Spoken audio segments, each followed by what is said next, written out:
სოხუმის საერთაშორისო აეროპორტის გახსნიდან 3 დღე გავიდა, თუმცა ივანიშვილის რეჟიმს ფორმალური პროტესტიც კი არ გამოუთქვამს უნებართვო ფრენების დაწყების გამო. საგარეო საქმეთა სამინისტროს ვებგვერდზე არ იძებნება ერთი საპროტესტო ნოტაც კი, რომელიც რუსეთის მიერ საქართველოს სუვერენიტეტის და ტერიტორიული მთლიანობის კიდევ ერთხელ ხელყოფას დაგმობდა. მინიმუმ საქართველოს შეუძლია იკაოსთვის მიემართა, რომ ყველა ის ავიაკომპანია შავ სიაში შეიყვანა, ვინც სოხუმში იფრენს და თავადაც აეკრძალა ამ რუსული ავიაკომპანიისთვის დანარჩენ საქართველოში ფრენა, რაც არ გააკეთა. ეს ფაქტები აჩენს ეჭვს, რომ თბილისი მოსკოვს გაურიგდა, რომ სოხუმის დახურული აეროპორტის გახსნაზე ხმას არ ამოიღებდა. ამ რეისის შესრულება და საქართველოს აფხაზეთზე სუვერენიტეტის ამ მნიშვნელოვანი ბასტიონის მორღვევა, ასე რომ ვთქვათ, ვერ მოხდებოდა საქართველოს სახელმწიფოს ამა თუ იმ ფორმით ნებართვის გარეშე. იკაოს შეუძლია საქართველოს აქტიურობით შავ სიაში შეიყვანოს, ისევე როგორც EASA-ს, ევროკავშირის სააგენტოს, ნებისმიერი ავიაკომპანია და არათუ ავიაკომპანია იმ სახელმწიფოს შეუქმნას უზარმაზარი პრობლემები, რომელშიც არის დარეგისტრირებული ბორტი, რომელმაც დაარღვია აეროპორტის დახურვის შესახებ. 30 წლის წინ სოხუმის აეროპორტი იკაომ გაეროს საავიაციო სააგენტომ საქართველოს მთავრობის მიმართვის საფუძველზე დახურა. ახლა კი კრემლის ხელით აღდგენილი აეროპორტი რუსული თვითმფრინავების გარდა ვერავის მიიღებს. აქ არც ერთი საერთაშორისო ავიაკომპანია არ იფრენს, რადგან ეს ქვეყნის ტერიტორიული მთლიანობის ხელყოფა იქნებოდა. ავიატორები ამბობენ, რომ დღეს რომ ქვეყანას პრორუსული რეჟიმი არ მართავდეს, განგაშის სიგნალს ჩართავდა.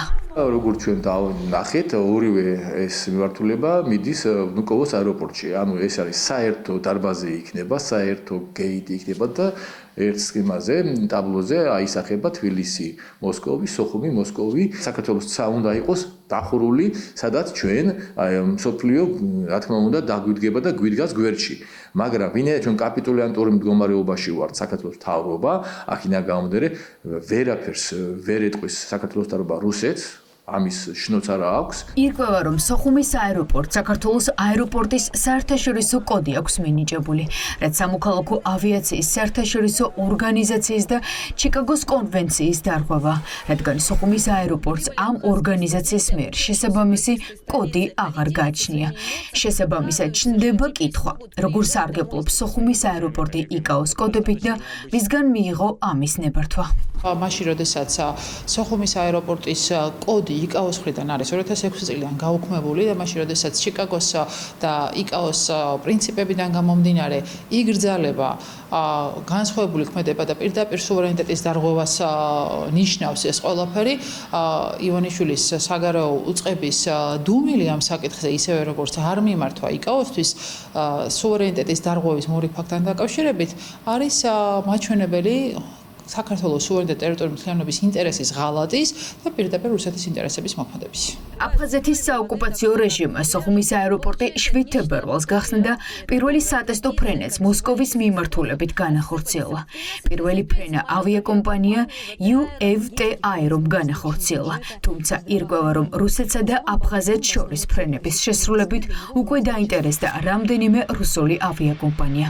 ოპოზიცია ამბობს, რომ საქართველოს კაპიტულანტურმა ხელისუფლებამ რუსეთის მიმართულებით ფრენები ყველა რუსულ ავიაკომპანიას უნდა გაუჩეროს და არ დაუშვეს, რომ ის ავიაკომპანიები, რომლებიც თბილისში ახორციელებენ რეისებს, პარალელურად სოხუმშიც დაფრინავდნენ. და ამის შემდგომი დავალება, რომელიც რუსეთს ექნება ბიძინა ივანიშვილისთვის, ეს აუცილებლად იქნება ჩვენი ოკუპირებული ტერიტორიების დამოუკიდებლობის აღიარება. ამიტომ არის, რომ არანაირი ნაბიჯები არ იდგმევა, მათ შორის მაგალითად აფხაზეთში აეროპორტის ოკუპირებულ ტერიტორიაში აეროპორტის ამუშავებასთან დაკავშირებით. საქართველოს დღეს არ ყავს ხელისუფლება, რომელიც წარმოადგენს ან სახელმწიფო, ან ქართველი ხალხის ინტერესებს რაიმე თემაში, მათ შორის ოკუპაციასთან დაკავშირებით. წლების განმავლობაში იკაოში საქართველოს მთავრობის მყარი პოზიციების გამო რუსების ყოველმა მცდელობამ გახსნილიყო აეროპორტი და მორღვეულიყო აფხაზეთზე საქართველოს სუვერენიტეტის ეს მნიშვნელოვანი ზღუდე კრახი განიცადა. თუმცა ახლა ვხედავთ, რომ ოცნების სანქცირებული რეჟიმი იკაოში ჩივალს არაპირებს, ეს კი პრაქტიკულად სოხუმის აეროპორტის აღიარების ტოლფასია.